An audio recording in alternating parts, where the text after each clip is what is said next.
Hello student, welcome to my channel. Let's start next topic of unit 3rd which is centripetal force. Centripetal force ਕਰਨ ਤੋਂ ਪਹਿਲਾਂ ਤੁਹਾਨੂੰ centripetal acceleration समझनी Peggy. ठीक है, जो इस पेज ते आपां करांगे वो तुसीं अपनी नोटबुक ते नहीं उतारना, बट अपनी नॉलेज के लिए अगर साइट ते लिखना चाहते हैं तो लिख सकते हैं। अदरवाइज ना तो इनू पेपर विच लिख के आने की जरूरत आ ते ना ही इनू कुछ लिखण की जरूरत आ पेपर विच। ठीक है, सो सिर्फ समझना आ इस टॉपिक नू। हुण देखो असीं सेंट्रीपिटल फोर्स पढ़न लगे हाँ। सेंट्रीपिटल फोर्स पढ़न दे लई तुहानूं सेंट्रीपिटल एक्सलेरेशन की जरूरत पेगी। हुण सेंट्रीपिटल एक्सलेरेशन हुंदी की चीज़ आ, पहली गल समझो कि सेंट्रीपिटल हुंदा की आ। सेंट्रीपिटल दा मतलब हुंदा आ towards the centre, towards the centre. हुण इहदा मतलब कोई सेंटर वाल कोई चीज़ लग रही आ, असी उहदे बारे पढ़ना आ, या फिर इनू बोल दिंदे आ सेंटर सीकिंग, सेंटर सीकिंग।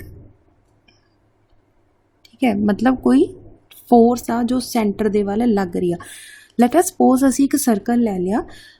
मान लो तुसी ए पॉइंट ते पहला फॉर एग्जाम्पल जिदा कि आप फर्स्ट पेज से देखा कि एक लड़की सी वो की है कि धागा घुमा रही है ऊपर वाली पोर्शन की तरफ। ठीक है, सपोज तुहाडे हत्थ विच एक धागा ले लिया, आप धागे ने एक बट्टी बन ली, एक स्टोन बन लिया। जो असीं उहनूं बहुत तेजी नाल घुमावांगे, लेट अस सपोज तुहाडे हत्थ विच स्टिक सीगी तां तुसी ए पॉइंट तो पकड़िया होया, स्टोन कित्थे सी बी पॉइंट ते। जदों तुसी उहनूं घुमाना शुरू कर दिता, लेट अस सपोज वो सी पॉइंट ते पहुँच गया। ठीक है, ਇਹਦਾ मतलब बी तो लैके सी तक बहुत छोटा जिहा डिस्टेंस उन्हें मूव किया।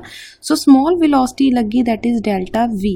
क्योंकि ये रेडियस आ छोटा जिहा, सो असीं इहनूं मान लिया डेल्टा आर। हुण तुसीं डी ओवर डी टी चीज़ पढ़ चुके हैं, या d v over d t. D का मतलब हुंदा सी वैरी स्मॉल, डेल्टा का मतलब हुंदा है वैरी वैरी स्मॉल, बहुत ज़्यादा छोटी टर्म नूं असीं डेल्टा दे नाल लिख दिंदे आ।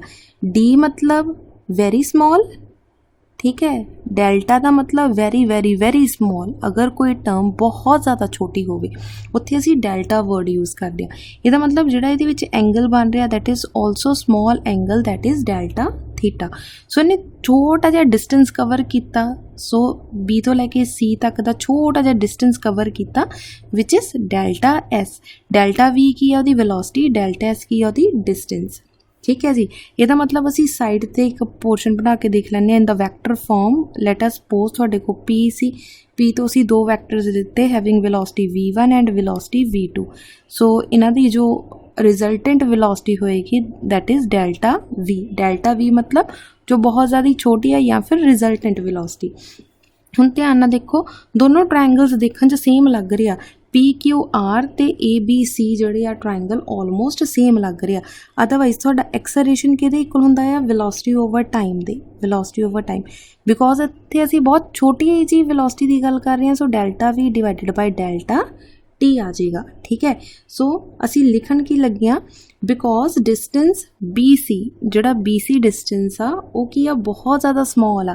इहदा मतलब असी डेल्टा एस की जगह ते डेल्टा आर लिख सकते हैं। ध्यान नाल चीज़ समझो, डेल्टा आर तां तुहाडा रेडियस सी, डेल्टा एस की सी तुहाडा स्मॉल डिस्टेंस। असी कह रहे हैं कि दोनों ही बहुत ज़्यादा छोटे आ। जे बहुत ज़्यादा छोटे आ मतलब ऑलमोस्ट सेम सेम होणगे। सो असी लिख दिता डेल्टा आर जिहड़ा आ डेल्टा एस दे इक्वल आ। बिल्कुल इक्वल नहीं होएगा, असी मन्निया आ। ठीक है, सो आ टर्म आ गई। फिर असी लिखन लगे हाँ, बिकॉज जो ट्रायंगल पी क्यू आर आ, जो असी ऊपर छोटा जिहा ट्रायंगल लिता आ वाला, and triangle A B C आ वो ऑलमोस्ट इक्वल है। सो असी की लिखांगे delta V divided by V, मतलब कि small velocity derivative velocity divided by original velocity. हुण ओरिजिनल वेलोसिटी इत्थे v1 एंड v2 आ। असी इत्थे मान लिया कि v1 इक्वल्स टू v2 आ, both are same velocities. So आपां v ही ले लिया। ठीक है, सो ए बी सी दे विच तुहाडा की आएगा delta S divided by R. So असी लिखांगे delta S divided by R. So इत्थों तुसी डेल्टा वी निकाल लो, we get delta S, delta V जो वी उधर जाएगा। ठीक है, सो साडे को क्या आ जाएगा v over r, delta s v over r. हुण की किता, take derivative on both side. जो डेरीवेटिव लवांगे इहदा मतलब डी टी दे नाल डिवाइड करांगे। इधर आ गया D T, V over R अलग तो लिख लिया, डेल्टा S divided by delta T. What is velocity over time? Acceleration. V ओवर R एस सच आ गया, डिस्टेंस ओवर टाइम किहदे इक्वल हुंदा? वेलोसिटी दे इक्वल. सो एक्सलेरेशन किहदे इक्वल आएगी? वेलोसिटी दा square V square divided by R. So सानू सेंट्रीपिटल फोर्स दा जदों असीं डेरीवेटिव करना आ, पूरी डेरीवेशन करनी है, डेरीवेशन दे विच सानू एक्सलेरेशन दी जरूरत पैंदी आ, ओह आ एक्सलेरेशन असीं पुट करदे आ. सो स्टूडेंट्स पुछदे आ मैडम एक्सलेरेशन तां वेलोसिटी ओवर टाइम हुंदा आ, असीं V स्केयर ओवर R कित्थों पुट कर दित्ता? सो आ सारी डेरीवेशन आ जित्थों ये सॉल्व होया. सो पूरी डेरीवेशन तुहानू लर्न करन दी जरूरत नहीं आ, सिर्फ देख लो कि तुहाडी एक्सलेरेशन किस तरह आई आ. ठीक है. सो असीं हुण मेन अपना जो आर्टिकल आ स्टार्ट करन लगे जित्थों तुसीं अपने नोट्स ते लिखना आ. So let's start with the centripetal force. Centri मतलब सेंटर वाल, पिटल मतलब टूवर्ड्स द सेंटर. ਉਹ ਵਾਲੀ फोर्स ਜਿਹੜੀ सेंटर ਵੱਲ ਨੂੰ ਲੱਗਦੀ ਹੋਵੇ ਅਸੀਂ ਉਹਨੂੰ सेंट्रीपिटल फोर्स बोलते हैं. सो पढ़ो ध्यान ना. A centripetal force is defined as force required to keep a body moving in a circular path. ਉਹ ਵਾਲੀ ਫੋਰਸ ਜਿਹੜੀ ਕਿਸੇ ਬੋਡੀ ਨੂੰ ਪਾਰਟਿਕੂਲਰ ਸਰਕੂਲਰ ਪਾਥ ਵਿੱਚ ਮੂਵ ਕਰਨ ਦੇ ਲਈ ਹੈਲਪ ਕਰਦੀ ਆ. ਫॉर एग्जांपल देखो ਆ ਲੜਕੀ ਆ, लड़की ने एक बाल्टी पकड़ी हुई है और बाल्टी ने एक रस्सी ना बन लिया. जो रस्सी ना बनिया तो उन्होंने गोल गोल घुमा रही है. ठीक है. इस तरीके ना गोल गोल उन्होंने की घुमा रही है. सो उन्होंने एक सर्कुलर पाथ दे विच मूव करन च हेल्प करदी है. जिहड़ी फोर्स वो वाली फोर्स नूं असीं किहड़ी फोर्स बोलदे आ? Centripetal force. ठीक है. It is always towards the centre of the circular path. हमेशा ही ये सेंटर वाल होएगी. इहदा मतलब जिहड़ी तुसीं आ रस्सी इत्थों फड़ी तो आ तुहाडी बाल्टी आ, इहदा मतलब जिहड़ी आ वाली आ तो रस्सी इहदा जिहड़ी टेंशन आ T ऑलवेज इनवर्ड होएगा अंदर वाले पासे नूं. ठीक है. सो टेंशन या फोर्स जिहड़ी टूवर्ड्स द सेंटर होएगी, always towards the centre of the circular path is known as a centripetal force. Done. So हुण असीं इहदा मेन मैथमैटिकल पोर्शन करन लगे आ. फस्ट डायग्राम देखो, तुसीं एक सर्कल बना लेना. सैकेंड डायग्राम सिर्फ तुहाडे समझाउण दे लई है, इहनूं बनाउण दी जरूरत नहीं है. तुसीं आह वाली डायग्राम बनानी, एक सर्कल बना लेना. ओ पॉइंट ते तुसीं थ्रैड नूं पकड़िया होया. सो हर पॉइंट ते फोर्स जिहड़ा वो इनवर्ड लग रहा. ठीक है. फोर्स इनवर्ड लग रही. सो हर जगह ते जिहड़ी वेलोसिटी वो टेंजेंटली मूव करदी है, मतलब ऊपर वाले पासे नूं. इस पॉइंट ते फोर्स इस वाली डायरैक्शन दे विच होएगा, नैक्सट इस वाले. इहदा मतलब तुसीं जिथे मर्जी रस्सी छड्ड दो, अगर मान लो तुसीं इस पॉइंट ते जाके रस्सी छड्डी तां तुहाडा बट्टा इधर जाके स्टोन इधर जाके गिर जाना. लेट अस सपोज तुसीं जिहड़ा स्टोन है इस पॉइंट ते जाके छड्डिया तां तुहाडा स्टोन इस डायरैक्शन दे विच जाके डिग जाना. इहदा मतलब डायरैक्शन चेंज हुंदी जाएगी विद रिस्पैक्ट टू वेलोसिटी या पोजीशन दे. ठीक है. सो मैथमैटिकल पोर्शन दे विच असीं सब तो पहलां की लिखांगे? सब तो पहलां तुसीं लिख लो, हैडिंग बना लो, एक्सप्रैशन फॉर सेंट्रीपिटल फोर्स. मैं CP लिख दिता, तुसीं पूरा लिखना है. ठीक है. तुसीं शॉर्टकट नहीं मारना.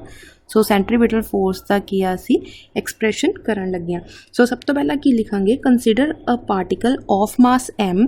बच्चे तुसीं थियोरी लिखनी है, मैं इत्थे लिख नहीं रही, बोल रही हाँ. सो तुसीं लिखनी है. Consider a particle of mass M having uniform circular motion. जिहड़ा यूनीफॉर्म सर्कुलर मोशन दे विच घूम रहा. Let R be the radius of the circle. So जिहड़ा असीं आह वाला सर्कल मन्निया आ, मान लिया कि इहदा रेडियस कितना आ? R. ठीक है. let R be the radius of the circle along which the particle moves, ਜਿਹਦੇ along particle move ਕਰ ਰਿਹਾ ਹੈ.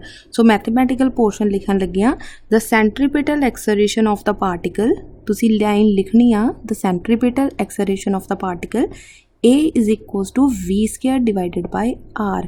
ਹੁਣ ਦੇਖੋ ਇਹ ਉਹੀ ਐਕਸਪ੍ਰੈਸ਼ਨ ਆ ਗਿਆ ਜਿਹੜਾ ਅਸੀਂ ਲਾਸਟ ਪੇਜ ਤੇ ਕਰਕੇ ਹਟੇ ਆ. ਫਿਰ ਤੁਸੀਂ ਇੱਥੇ ਪੁੱਛਣਾ ਸੀ ਮੈਮ ਇਹ ਕਿੱਥੋਂ ਆਇਆ. ਸੋ ਇਹ ਲਾਸਟ ਡੈਰੀਵੇਸ਼ਨ ਤੋਂ ਆਇਆ. ਸੋ ਲਾਸਟ ਵਾਲੀ ਡੈਰੀਵੇਸ਼ਨ ਤੁਸੀਂ ਲਰਨ ਨਹੀਂ ਕਰਨੀ. ਸੋ ਇਹਨੂੰ ਦੇ ਦਿੱਤਾ ਇਕੁਏਸ਼ਨ ਨੰਬਰ 1. ਨੈਕਸਟ ਲਿਖਣਾ the centripetal force is, let the centripetal force is, so centripetal force ਕਿਹਦੇ ਇਕੁਅਲ ਲਿਖਾਂਗੇ according to Newton's second law, F equals to ma. So ma. ठीक है. so a ਦੀ ਵੈਲਿਊ ਅਸੀਂ ਪੁੱਟ ਕਰਨ ਲੱਗਿਆ by using equation number 1. by using equation number 1 we get, ਸਾਡੇ ਕੋਲ ਕਿਹੜੀ ਟਰਮ ਆ ਜਾਏਗੀ F is equals to m. v ਦੀ a ਦੀ ਵੈਲਿਊ ਪੁੱਟ ਕਰਨ ਲੱਗਿਆ which is v square divided by r। So finally साडे को की आ गया f is equals to m v square divided by r। Most probably जिहड़ा नुमैरिकल्स दे विच आ वाला फॉर्मूला यूज़ किया जाता, f is equals to m v square divided by r। So let us suppose this is our second equation. मान लिया कि equation number second आ।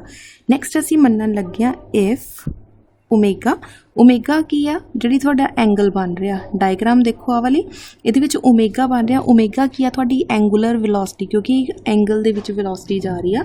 सो omega भी the angular velocity of the particle, then velocity किहदे equal होएगी R omega. R मतलब radius, omega मतलब angular velocity. Done. Now put this in equation number second. इनू equation number second च put करना, put in equation second. So साडे को की आ जाएगा f is equals to m, v की जगह ते की आ जाएगा r ओमेगा का स्केयर। बच्चे ध्यान रखना दिस इज़ नॉट w, सो इनू इदा नहीं बनाना, ये आ वाला साइन आ, ठीक है, divided by r। So we get m r square omega square divided by r। एक आर ना कैंसल होगी, सो f का आंसर आ गया m r omega. So this is the second equation of centripetal force. हुण असी light किया कि ओमेगा की वैल्यू कितनी होएगी। Now what is omega? Omega किहदे इक्वल आ? Angular velocity. वेलोसिटी किहदे इक्वल होंदी है? Distance over time. सो इन्हें कितना डिस्टेंस कवर किया, ध्यान नाल देखो, एक पूरा सर्कल आ, सर्कल दे विच किन्ने दा एंगल बनता? 360 का एंगल। सो पाई की वैल्यू कितनी होंदी है? 180 डिग्री। ਇਹਦਾ मतलब अगर असी इहदी जगह ते 2 पाई पुट कर दिए, 2 पाई तो कितना आ जाएगा? 360 डिग्री। ਇਹਦਾ मतलब डिस्टेंस की जगह ते असी की पुट कर सकते हैं? 2 पाई डिवाइडेड बाय टाइम की जगह ते t। ठीक है, सो असी पुट करके देखते हैं फर्दर। सो फर्दर साडे को आ जाएगा पुट या by using omega is equals to 2 pi divided by T, we get साडे को कितना आंसर आ जाएगा? f is equals to M R. Omega की जगह ते की पुट किया? 2 pi divided by T. Done. So बच्चे इतने ओमेगा स्केयर आ, सो इतने भी स्केयर आ जाएगा। So we get M R 2 2 जा 4 pi square divided by T square. So एक होर फोर्स का आंसर आ गया M R 4 pi square divided by T का स्केयर। ठीक है, हुण सानू पता कि टी जिहड़ा है which is the reciprocal of frequency. ठीक है, सो टी की जगह ते असी की लिख सकते हैं? फ्रीक्वेंसी लिख सकते हैं। We know frequency is equals to 1 over time period T. इसका मतलब 1 ओवर टी की जगह ते असी की लिख सकते हैं? एम 4 आप बाहर निकाल दें, 4 पाई बाहर निकाल दो, सो आ गया 4 पाई एम आर। देखो 4 पाई स्केयर साइड से लिख दिता, एम आर टी की जगह ते असी की लिखन लगे हाँ? Mu square. So this is the another equation of centripetal force. ठीक है जी, सो इत्थे तक साडियां सेंट्रीपिटल दी फोर्स दियां इक्वेशनस आ गई। सो 4 टाइप्स नाल लिख सकते हैं, बट मोस्ट इंपॉर्टेंट तुहाडी सेंट्रीपिटल फोर्स दी इक्वेशन किहड़ी है? F is equals to M V square over R, which is the second number equation. Done. So ये तुहाडियां इक्वेशन सीगियां। हुण ध्यान नाल एक बारी आ भी डायग्राम चेक कर लो कि जिहड़ा तुहाडा रिएक्शनल फोर्स आ बाहर वाले पासे नूं लग रही है, बट सेंट्रीपिटल फोर्स आ जिहड़ी अंदर वाले पासे नूं लग रही है। ठीक है, जिहड़ी भी फोर्स अंदर वाले पासे नूं लगदी होवे उहनूं सेंट्रीपिटल फोर्स कहने आ। किसी ना किसी बॉल का मास होएगा m, सो रेडियस इहदा कितना आ r, विद वेलोसिटी किहदे नाल चल रहा मूव, ते उहने किहड़ा पाथ कवर किया? Circular path. Done. So next one is examples of centripetal force. Centripetal force तुसीं अपने दिमाग नाल सोचो, कोई भी एग्जाम्पल लिख सकते हैं। फॉर एग्जाम्पल जिहड़े बच्चे पिंड च रहिंदे होणगे उन्होंने देखा होएगा कि दुध रिड़कदे या फिर मक्खण कड्ढदे होए। ठीक है, एक मधानी हुंदी आ, मधानी नूं पहलां की करदे आ असीं अपने हत्थ नाल एक पासे नूं घुमाउने आ, इहदा मतलब वो इस तरीके नाल घुमदा, फिर असीं दूसरे पासे नूं घुमाउने आ इस तरीके नाल घुमदा। इहदा मतलब जदों अंदर वाले पासे नूं जिहड़ी फोर्स लगदी आ उस फोर्स नूं असीं किहड़ी फोर्स बोलांगे? Centripetal force. सिमिलरली तुसीं ਇੱਕ ਧਾਗੇ ਦੇ ਨਾਲ ਸਟੋਨ ਬੰਨ ਲਓ, ਉਹਨੂੰ ਗੋਲ ਗੋਲ ਘੁਮਾਉਣਾ ਸਟਾਰਟ ਕਰ ਦਿਓ, ਦੈਟ ਇਜ਼ ਆਲਸੋ ਸੈਂਟਰੀਪੀਟਲ ਫੋਰਸ। ਫਿਰ ਕੀ ਆ, ਸਾਡੇ ਜਿਹੜੇ ਆ ਅਰਥ ਆ ਉਹ ਸੂਰਜ ਦੇ ਆਲੇ ਦੁਆਲੇ ਘੁੰਮ ਰਹੀ ਆ, ਇਹਦਾ ਮਤਲਬ ਉੱਥੇ ਵੀ ਕੋਈ ਨਾ ਕੋਈ ਫੋਰਸ ਲੱਗ ਰਹੀ ਆ ਵਿਚ is the centripetal force.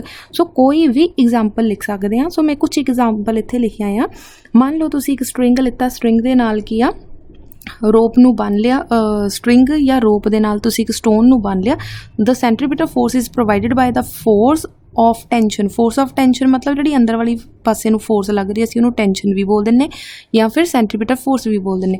On the rope pulling the object in towards the centre, ਜਿਹੜਾ ਸੈਂਟਰ ਵੱਲ ਲੱਗ ਰਿਹਾ।